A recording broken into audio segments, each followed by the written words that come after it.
Hi, my name is Jerald Simon. I'm the president and founder of Music Motivation.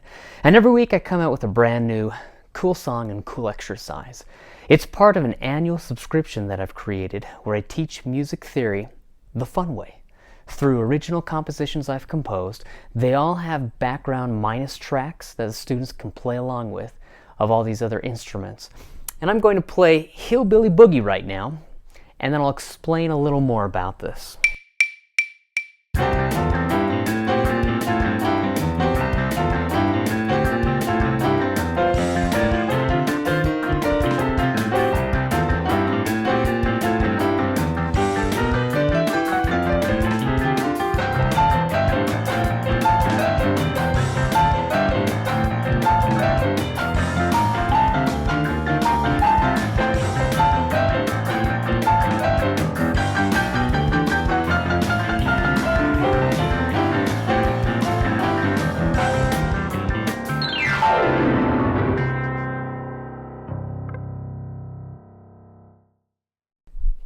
Okay, so that was Hillbilly Boogie.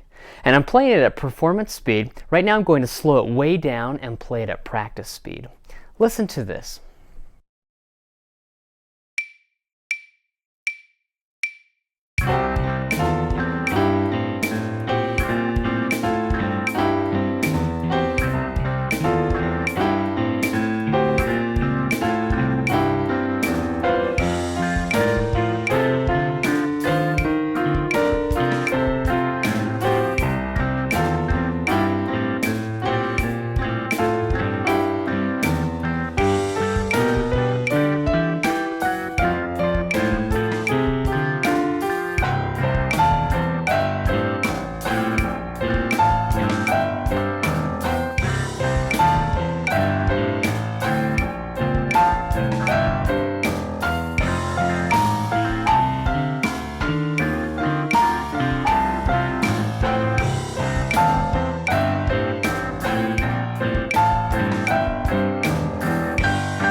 Now it's a little weird trying to slow that down and to play it at a practice speed because you just want to fly and you want to go as fast as you can when you are playing that.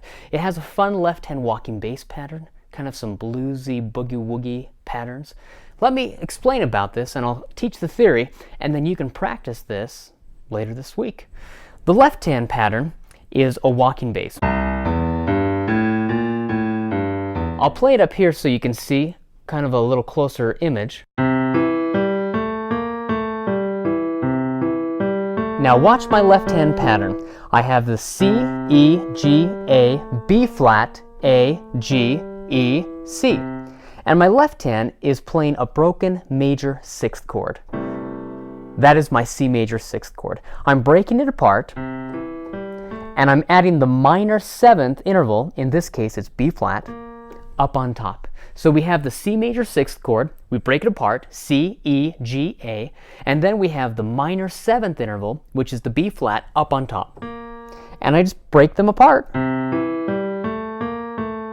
And I play one after another, C, E, G, A, B flat, A, G, E. Now it doesn't matter where I start. Let's go to F.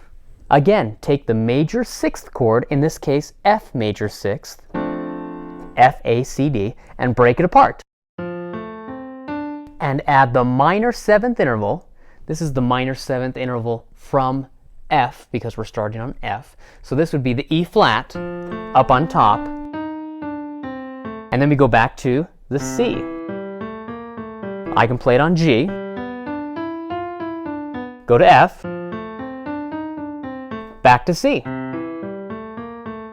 It's a pattern. That is all my left hand is doing. Now, for fun, I will have the students play that with the left hand. And with their right hand, I actually have them try to play the C major sixth chord in root position. however many notes you have in a chord, that tells you how many positions you have. So if I have C, E, G, A, I have 4 notes. So I'm going to have 4 positions. This is my C major 6th chord. I have root position where the C is on the bottom. If I put the C up on top, then this is first inversion, E, G, A, C. It still is a C major 6th chord, but it's first inversion. Second inversion, now I have the E up on top. Third inversion, now I have the G up on top. And I'll have the students try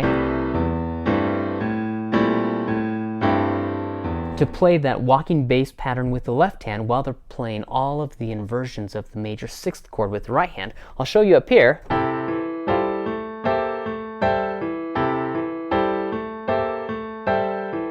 It's a good pattern to have the students practice, and then I usually tell students, now do this in all keys.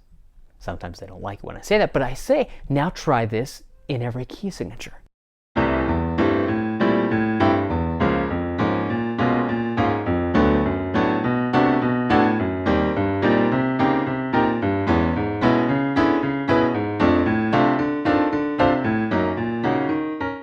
If you notice, I'm just playing that broken 6th chord with my left hand and the minor 7th interval up on top, and the right hand I'm doing inversions of the major 6th chord.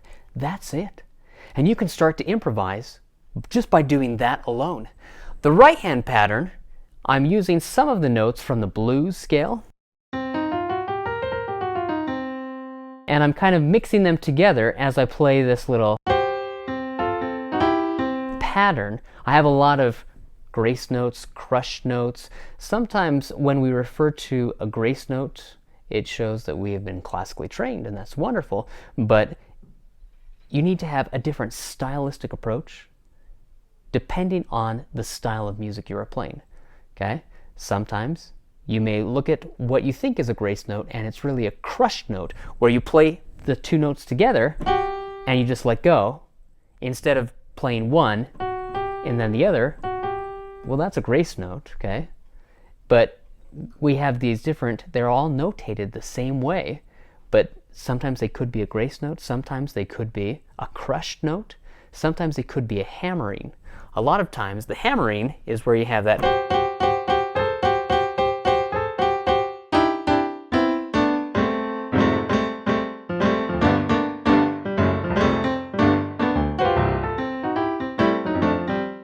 hammering was actually invented to have the piano or the pianist try to mimic what is happening on the guitar and the banjo, okay? As they're sliding up and down, they have those kind of riffs that they're playing, and that's what the pianist is doing.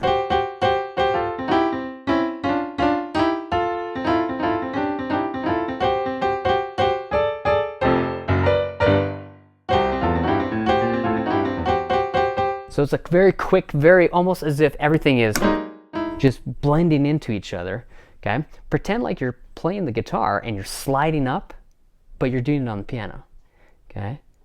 And sometimes your technique and your form has to go out the window when you're doing this because it's a different style, and to get the right sound, you need to play the way those musicians play, whether they are jazz musicians, whether they are rock and boogie-woogie blues musicians, okay? They don't play the same way that classical musicians and classically trained musicians do. So if you're playing a classical piece, you need to play classically.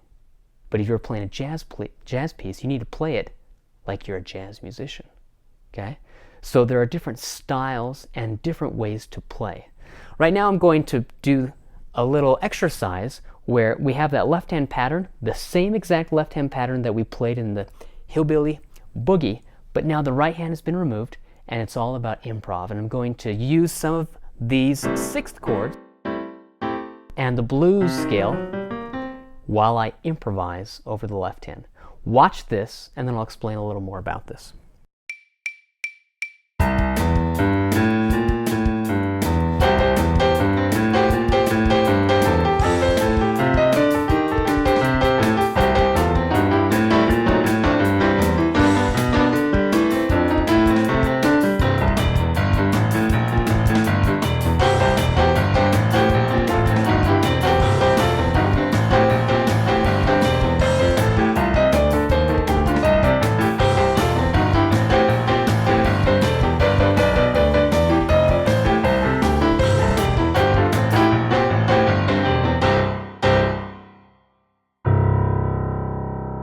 Now I'm improvising, and all I'm doing is playing this left hand pattern where I'm taking that walking bass and breaking it apart, and then I'm improvising with the right hand. I'm going to do it again. I'm going to slow it down. Watch these major sixth chords as I play them.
Now my left hand, I have that walking bass pattern.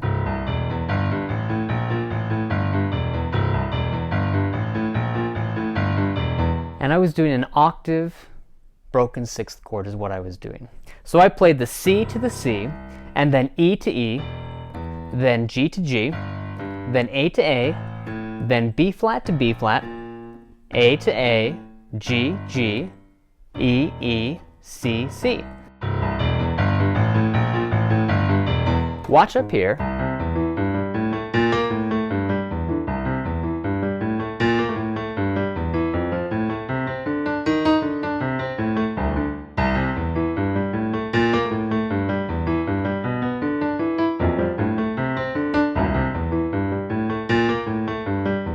Okay, my left hand is breaking that sixth chord apart. That's all I'm doing. And it sounds really cool, okay? Because I took the simple walking bass pattern and I did an octave.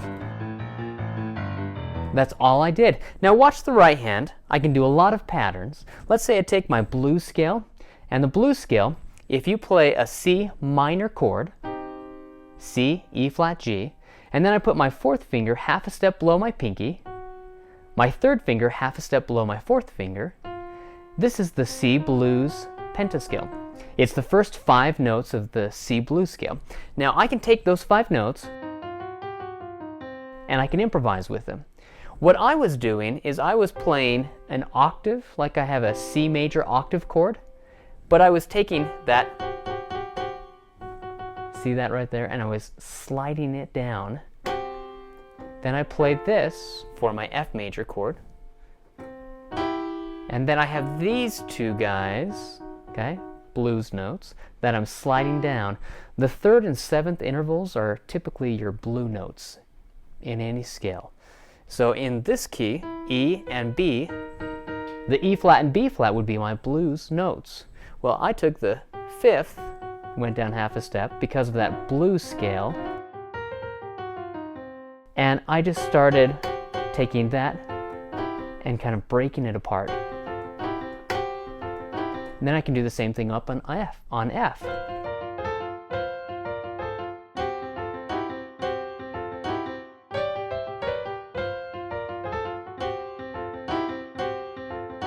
It's a pattern and it's fun to start creating. I would have the students, and if you are a piano student or a piano teacher, try doing this. Take that C major 6th chord, and we're going to add the minor 7th interval up on top, and we're going to break it apart.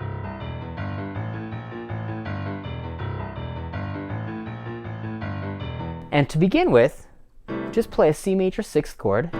And if you want, you can add the C up on top. And let's say you do a C major 6th chord in first inversion. Root position, C, E, G, A. First inversion, we have E, G, A, C.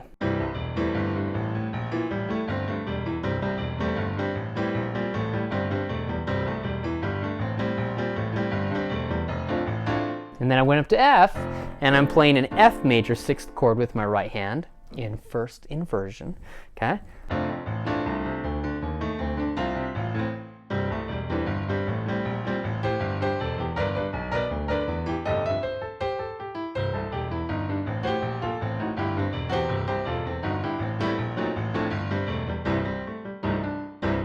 I hope you've had fun with this. It's just a fun little cool exercise that will really help you with that cool song, the Hillbilly Boogie. And I hope you have a good time learning how to take the theory and apply it. It's that practical application. I want you to have fun. I want you to enjoy the piano, to make music, and to enjoy playing the piano. But I want you to know the theory. And in order to effectively play the piano, it helps to know what you're doing. And the theory will help you be able to make music of your own by arranging and by composing. If you have any questions, feel free to send me an email, Jerald Simon, JeraldSimon, at musicmotivation.com. You can also visit my website, musicmotivation.com. I'd love to hear from you if you have any questions or if you have an idea for a new song or a new style or a new theory tip you would like to have me introduce in a video. Keep practicing, keep playing, and have fun. This music is meant to get you excited, and they're only 1 to 2 pages long, and that's intentional so that you can hopefully perfect it, master it in 1 week's time, and then next Friday I'll have a new cool song and cool exercise for you. Hope you have a wonderful day, have a wonderful week. I will see you next week. Keep playing this blues boogie woogie pattern until that time.